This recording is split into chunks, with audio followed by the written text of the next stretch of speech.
চরমোনাই পীর বলে, পীর নয় ভণ্ড।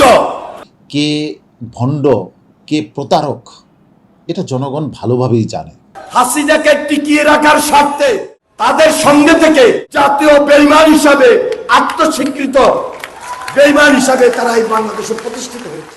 ফেসিবাদের সহযোগী ইসলামী আন্দোলন বাংলাদেশ কখনো ছিল না। বিগত পতিত ফেসিবাদের সাথে ইসলামী আন্দোলনকে জড়ানোর অপচেষ্টা করেছেন। কেন তাদের বাড়া ভাতে আমরা ছাই দিতে যাচ্ছি? রাসূলুল্লাহ সাল্লাল্লাহু আলাইহি ওয়াসাল্লাম যখন সমাজ পরিবর্তনের ডাক দিলেন, তখন সমাজ পরিবর্তনের এই ডাক অনেকের পছন্দ হয়নি। কায়েমি স্বার্থবাদী যারা, তারা আল্লাহ রাসূল সাল্লাল্লাহু আলাইহি ওয়াসাল্লামের মতো ব্যক্তির দাওয়াতকেও তারা ভালোভাবে গ্রহণ করে নাই।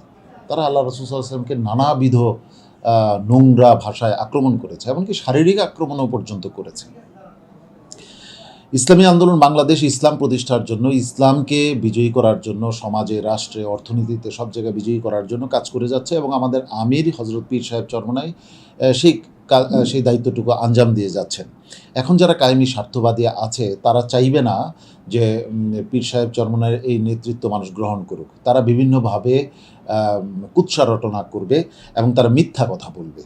এখন আমরা তাদের ব্যাপারে কোনো আক্রমণাত্মক বক্তব্য দিতে চাই না। আমরা শুধু এতটুকু বলবো যে তাদের ব্যাপারে জনগণ সিদ্ধান্ত গ্রহণ করবে। কে ভণ্ড কে প্রতারক এটা জনগণ ভালোভাবেই জানে। কারা জনগণের মাথায় কাঁঠাল রেখে স্বার্থ হাসিল করছে এটা জনগণ বোঝে। ক্ষমতায় যাওয়ার আগেই যারা জনগণের কাছে ধিক্কারের শিকার হচ্ছে, তারা যদি অন্যকে গালিগালাজ করে তাহলে সেটা নিয়ে খুব বেশি চিন্তিত হওয়ার মতো কিছু আছে বলে আমি মনে করি না। বিগত পতিত ফেসিবাদের সাথে ইসলামী আন্দোলনকে জড়ানোর অপচেষ্টা করেছেন, ব্যর্থ প্রচেষ্টা চালিয়েছেন। এখানে ওনাদের স্ববিরোধিতা তো স্পষ্ট। এটা দিয়ে নতুন করে কিছু বলার অবকাশ নাই। কিভাবে স্ববিরোধিতা স্পষ্ট?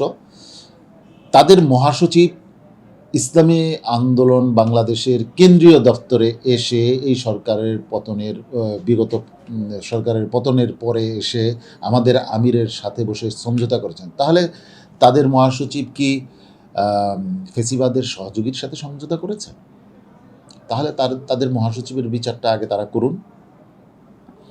ফেসিবাদের সহযোগী ইসলামী আন্দোলন বাংলাদেশ কখনো ছিল না। কোনো স্বৈরাচারের সহযোগী ইসলামী আন্দোলন বাংলাদেশ কখনো ছিল না, না আওয়ামী লীগের না বিএনপির। কারণ আমরা বিশ্বাস করি যারা জনতার স্বার্থের বিরুদ্ধে কাজ করে তাদের অনুগত হয়ে জনতার স্বার্থ আদায় করা সম্ভব না। অতএব আমরা নো আওয়ামী লীগ, নো বিএনপি, আমরা ইসলামের পথে চলি। আমরা আমাদের স্বতন্ত্র পথ তৈরি করেছি। তারা যদি মনে করেন যে তাদের কোলে না উঠলে, তাদের আঁচলের নিচে না গেলে সে স্বৈরাচার বিরোধী না, তাহলে বলবো যে তারা এখনও রাজনীতির অ আ ক খ এখনো পর্যন্ত তারা শেখেন নাই।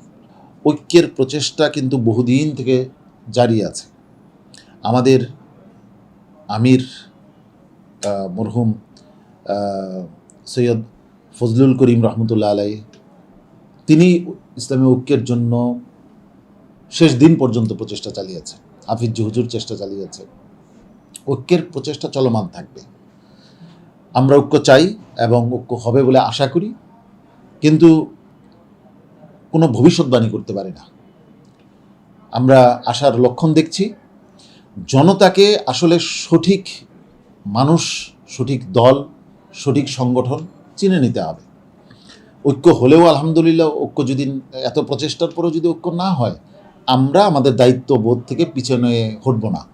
আমরা জনতার মুক্তির জন্য, ইসলামের বিজয়ের জন্য কাজ করে যাচ্ছি, করে যাব ইনশাআল্লাহ। আমরা যদি বিএনপির সাথে সমঝোতায় চলে যাই, আমরা যদি অন্যান্য কিছু দলের মতো আসনের জন্য কিছু ভাগ বাটোয়ারা পাওয়ার জন্য, কিছু হালুয়া রুটির ভাগ পাওয়ার জন্য আমরা যদি নিরাপদ পথে অগ্রসর হই, তাহলে বিএনপির পক্ষ থেকে আমাদের কোনো সমালোচনা হবে না। এমনকি কোনো রাজনৈতিক শক্তি আমাদের সমালোচনা করবে না। কিন্তু যদি আমরা আমাদের ইসলামী আন্দোলনকে এদেশের বিজয়ী শক্তি হিসেবে প্রতিষ্ঠিত করতে চাই, তাহলে কারো লেজুর হয়ে তা হওয়া যাবে না।